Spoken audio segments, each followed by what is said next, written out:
Good day, friends. We have something, again, I always say something different. Of course it's something different, it's not the same as last time. You know, let's be right about it. So, I'll just show you what it is. And it's not a fender. It's a Reliced Squier. Big headstock as well, so it looks like the mid-70s big headstock type, doesn't it? I suppose it's is it a bit SRV-ish? I don't know. Is that what you call it? Anyway, this has come in from a lad who contacted me. He's from Leicestershire way, from down south, really south of where I am anyway. And he'd normally take this to Nigel Roberts or Danny Lynn down at LeicesterShireLuthier.co.uk, if you've heard of them. And why not? Them two guys, they're some of the best guitar techs and luthiers in the business. I know Nigel, and I know Dan. I don't know Danny that well. I've met him a couple of times. But I've been out and seen Nigel a few times, spent some time with him down there. What a wonderful bloke he is. But at the moment, he's not very well. He is on the mend, and he will mend. So don't worry about him. Don't think he's going to die or anything like that, because he ain't.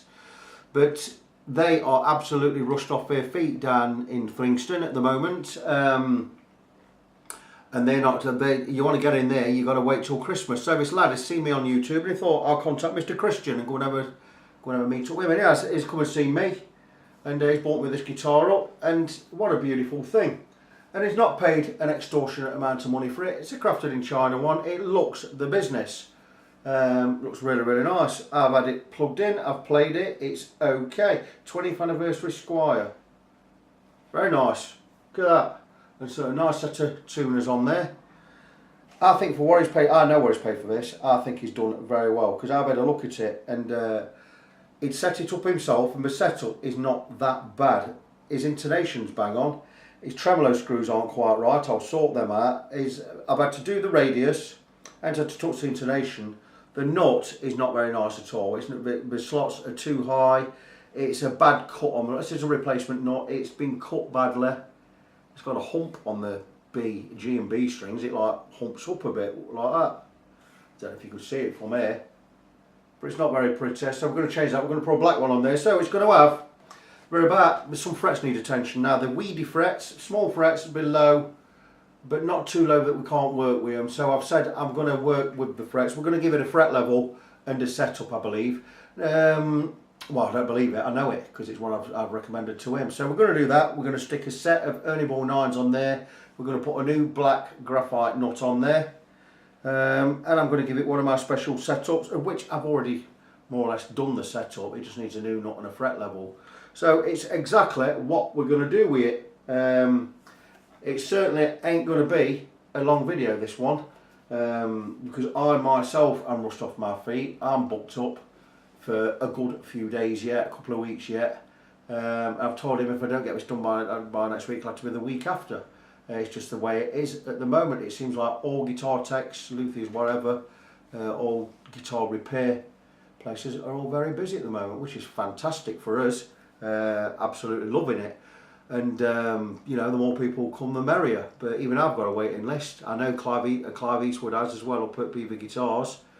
You know, so fantastic. Something else that's going to want doing on here. The frets are going to want polishing them, and neck's going to want a bit of a clean. Bit grimy, bit grubby on there. But it's a beautiful neck on this. Feels really nice. It's had the varnish taken off, if there was any on it. It really looks the business. It's been nicely relicked. It's not been relicked too much that we can't alter anything. So that really is it for now. There's no crackling on the pots that I know of. The 5-way selector works in all 5 positions. It gives nice tone in all 5 positions, so pretty decent pickups as well. Really an impressive little thing for what the guys paid for it. For the sake of this video, I'll call the guy Jez. You don't need to know his name other than that. Nice chap, came up, we had a good chat. He's gone away confident he's going to get the guitar sorted out, which obviously he is. But it's not something I can do this week. Maybe it's not something I can do next week. I just thought we'll introduce you to the guitar, let you know what we're going to be doing with it, because you know I started doing these videos for the customer, but it's grown into my YouTube channel, and it's doing quite well, and I actually really enjoy doing them, but becoming long-winded. It's why I don't edit anything. I don't put intros on, I don't put outros on, I don't put graphics on or out. I just get the bits, I record them like I record them now, and when it comes to getting the final video, all the bits I've got, I just glue them together in order. I don't cut notes off, and we just get on with it like that. I ain't got time for editing and stuff like that. It takes long enough to re-encode them and upload them. So there you go. So that's it. A Squier Strat by Fender, obviously. It's an Affinity one. It's on the neck plate, it says 20th anniversary. A fine Strat copper for what it is. I'm quite pleased with it. So that's it. Gonna get it done. Don't know when. Stay tuned. And I'll come back and give an update as and when I am able. Later. Be good. Welcome back, friends. We're basically, it's a stumbling block on this Squier Reliced Strat because I took the strings off and I've been across, I've leveled the neck, not straight edge, neck's as level as we're going to get it. It's a little up and down in places, but only like by 20th of a millimetre, nothing to worry about. So we've got that as straight as we can. I've been across with the fret rocker. There are no less than 14 frets that need attention. They're high and low in certain places. I'm really a bit concerned about this one because the frets are really low anyway. Normally, if it was a Fender, I'd say just go with a refret. But it's not a Fender, it's a Squier. So we're going to try and level it. But because the frets are so low, I'll be a bit reluctant to just use my straight leveling beam. Not reluctant, I mean I can do that, no problem. But the thing is, I have ordered some aluminium 18-inch radius blocks, aluminium ones, precision made, which are going to make this job a lot easier than just using a level flat beam. If these frets weren't so low, I'd have no problem using the flat beam. But the thing is, chances are we're going to dig into this, we're going to take the frets too low. I'm going to show, I've already marked up the frets. I've been across with a marker pen to show what frets need attention and where. And let's not muck about. Can you see the blue on them? Maybe you can't, I don't know. But anyway, let me just show. All the blue areas are the areas that need attention. And we're at 14 frets. I'm going to go across with a fret rocker and I'm going to show you. But the thing is, these frets are really small frets. They're only about, probably wider than they look, probably about 2.3 mil wide. But they're low. There's under a millimetre on them. And I can level them, I can take them down, and I can re-crown them because they're quite thin. It's just, my job will be a lot easier and a lot quicker if I wait for my aluminium radius blocks to arrive, because they're long. I can just go across with a couple of sweeps and do it. It's going to be a bit of precision. It's going to make the job more accurate, easier for me, less time consuming. It's still going to be a time consuming job. I'm waiting for the owner of this guitar to get back to me, but while we're at this juncture, I'm going to see, I'll show you my sanding beam. I've got a sanding beam all made out here, look. 240 grit there, 400 grit there, and I could use that and follow a radius round. But because these frets are so weedy and there's so many places where there are high spots, a radius block is going to give us that precision cut all the way across. Whereas this you want to be using this when you've only got 5 or 6 frets out of whack and you can see where they're high or whatever. You don't want to be using this when you've got 14 frets out. You want to be going precision, because these frets are so small. We need to get them right, because if we get them wrong, frets have got to come out, we've got to refret it.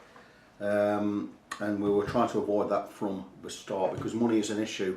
And it's not that the person or the owner doesn't want to spend money, far from it. It's just that it's a Squier, you know. You don't be chucking hundreds of pounds at Squiers, do you? Unless it's a really good one.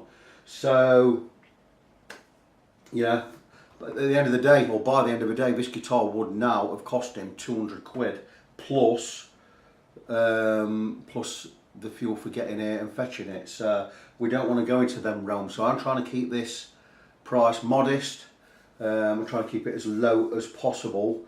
But also get the job done right, because at the end of the day it's the neck. Necks must be done right. So I'm going to turn the camera. That's not flipping iron off. I'm going to turn the camera and we're going to go across with, in fact, I'll show you what. I'm not even going to support the neck at that side. I'm going to support it under the headstock there. Absolutely beautiful. I'm going to turn the camera around and you can stop, look, listen.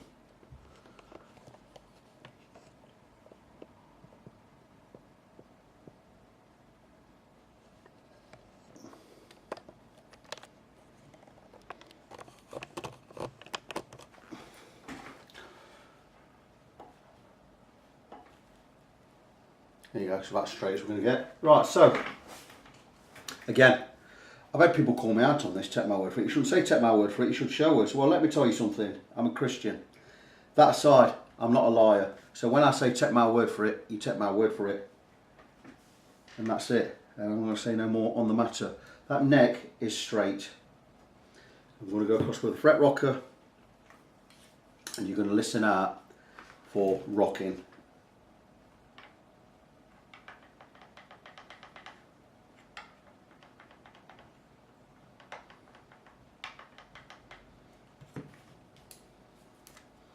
Mark up, I missed that bit. I mean, absolutely astonishing that that is so high on a low fret.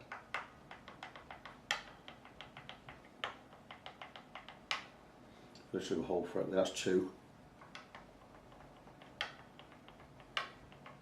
All across 3, 4, 5, 6, 7, 8, still 8, 9, still 9,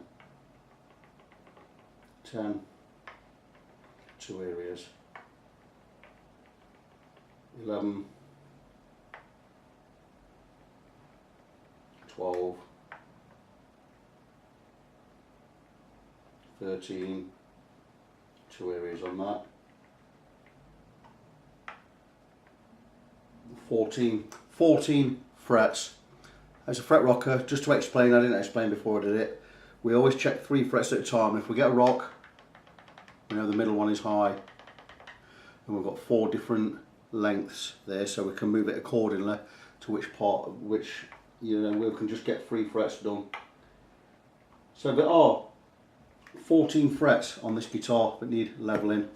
I could take a beam across and just level them all, blah blah blah, like so, but it's not going to be as accurate as using a radius beam, so I'm going to wait for radius beams to arrive. He might have got the guitar cheap. I would personally, these are really low frets, for them to be so high, it is remarkable. I myself, if this was my guitar, I'd be refretting it. I wouldn't be faffing about with frets this low. But I'm going to try it and get it leveled, get it playable. I can't do this with a flat file, because once I get to 4 or 5, because if I file this one, it's going to affect these 2 around it, and that's going to affect these 2 around that as well. So if I file that, these 2 are going to need looking at again. If I file that, these 2 and these 2 are going to need looking at again. The only way to do a job like this, if you've got 4, if you do, say I'm doing 4 frets, 1, 2, 3, 4. Then I can just take a little bit off and measure the 2 round it and the 2 either side. And chances are with 3 or 4 or 5 frets, we can get away with doing it by hand. But there's no way I can do this with just a flat file by hand and get them all level, because chances are these aren't even perfect, but not been touched. We need to level the whole lot in one go. The nut's off, as you can see. I bought a new nut, a little bit wider than it needs to be in that slot, so I'll sand this down. We'll get that nut fitted. Also, the nut slot is not exactly straight. I might have to get a file in there and just clean that up a little bit. So again, inundated with net work at the moment, inundated with fret work. It's all I'm getting. I tend to be getting, I'm going to say high-end guitars, but I'm getting best guitars. I'm getting good. So I'm getting a lot of Fenders in. I'm getting a lot of Gibsons in.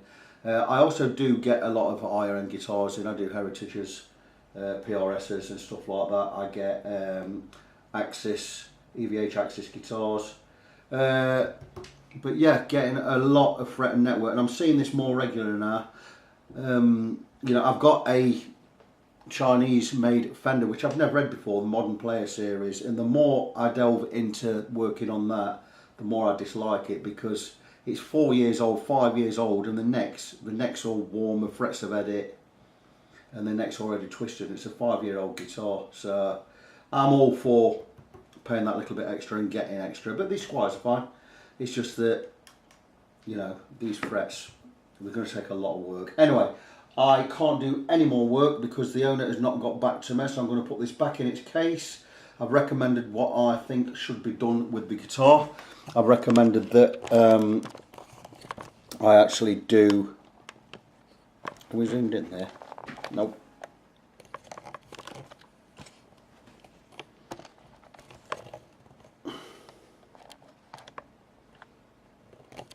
I'll get to sort it out in a minute. God, how could it take so long just to sort the camera out? So I just want to get my face back on the video. So, you know, I've recommended what we do with this guitar. It's up to the owner now to get back to me. It's on hold. He wanted it back for Friday. It's possible it could still be done for Friday, but I'm not going to rush at it. I've got plenty of other stuff to be getting on with. So I'm going to put this back in its case. I'm going to wait till I hear back from the owner of the guitar. I'm just going to stick that nut in the scratch plate there so we know it all goes with that. And there you go, it's on hold, so I'll come back with an update, let you know what we're going to do with it later, and I'll show some work in progress once we've got it up on the jig. Welcome back. I've been in touch with the owner of this guitar, or should I say the owner of this Squier Strat, Reliced Strat has got back in touch with me, Jez, and he's decided to go for a refret. It wasn't imperative it would go for a refret, but I was a little bit worried about the frets being so low and so weedy that if we do level them, are we going to have enough material left? Not only just to crown them, but to get any longevity out of it.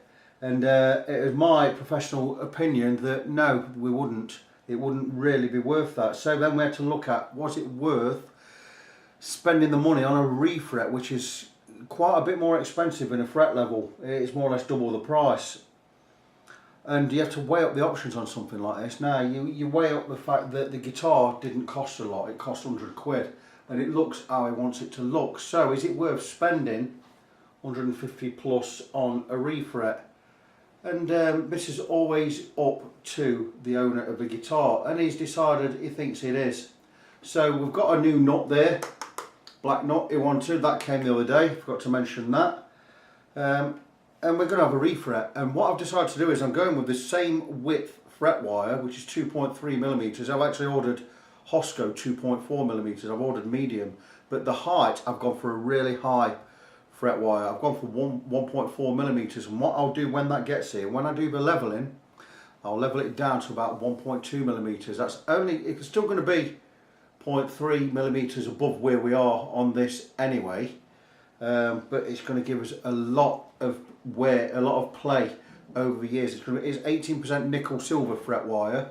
So I mean, even if I could leave it that, I wouldn't like to leave it 1.4 high, but I buy the 1.4 high because it means when I level I can skim plenty off and still leave plenty of height on there, which is basically future proofing it, because in 10 years time, if you've got a bit of wear on your frets, you can have them skimmed again down to 1mm, and you can have them skimmed again down to 0.8. So it's giving you, should give you 30 years of fret wire easily. So when you weigh that up, end of the day, a guitar like this, a solidly built guitar, you stick some decent pickups in there and it's got a refret, this guitar's going to last you, you know, and that's what it's all about. It's about looking the part. There's nothing to stop you scraping that Squier off and sticking a Fender sticker on there, as long as you don't try and sell it, if that's what you wanted to do. There's nothing wrong with relicking a guitar, making it look like something it isn't. You could even just have a plate on the Fender logo and not put Fender on there. Whatever you wanted to do, and if you want to leave it like that, just leave it like that. So what? End of the day, the guitar is all about the neck, because if your neck's no good, your guitar's no good. I absolutely guarantee that. That's why, to me, the most important part of a guitar is the neck. And the first thing you should ever do when you go and buy a guitar or test a guitar is look at the neck, see if it's straight. If it's not straight, ever go to truss rod and see if a truss rod works both ways, see if it straightens out and it still gives you adjustment either way, whether you put relief in it or bow in it. always make sure the truss rod's working as well. Once that's done, once you ascertain that the neck's fine and the truss rod works, then anything else is fixable. Frets are fixable, and anything else to do with the guitar is fixable. You get a guitar with a neck's not right. I've recently had one, an Epiphone, and my neck wasn't right. We got it right, but I'm still a bit worried that it might not be right somewhere down the line. But always, the neck is the most important thing. Don't worry about it being a Squier Affinity. All this means nothing. Even up to the tuners that don't mean anything. This means everything. And once we get this right, then we get the frets right. Everything else can be tweaked, altered, changed, fixed, whatever. It's imperative that you get a good straight neck, that the neck works, the truss rod works, and then the frets are all level, they're well crowned, they're cleaned, they're maintained. So neck first on a guitar. So that's it. I've decided I was going to do this video all in one video, but now we're doing a refret. I'm not. I'm going to do it in segments. I'm probably going to do it in 3 sections. So this one will be coming up to roundabout, I imagine we're up to 20 minutes now. So I'm going to wrap up this part of the video now I've ascertained what we are going to do. Everything else on the guitar, the saddles are absolutely fine, the bridge is fine, the tremolo block looks, I've not really looked at it, it looks okay, it looks fine. The neck is absolutely fine, the tuners are fine. So there's nothing else that can't be tweaked up or whatever. So that's it. I'm going to wrap, like I said, I'm going to wrap up this part of the video now. I've just ordered the fret wire from Guitars and Woods G&W in Portugal, which is a shame I didn't get in touch with me earlier, because I've had a big order from there today. I ordered about 3 o'clock. I've ordered a load of tools from there, and we could have got it all shipped in on the same shipment, but it's had to come on its own shipment, so it's cost me a bit more postage, because I've had to pay separate postage, but no big deal. The fret wire's coming at round about 11 quid, so you know, I'm charging a tenner for it, so there's no to argue about there. So that's it. This is part 1 of the Squier Relic series finished for now. I will be back in part 2 where we'll get we'll start the main work, and we'll get things moving and crack on with it. So see you then.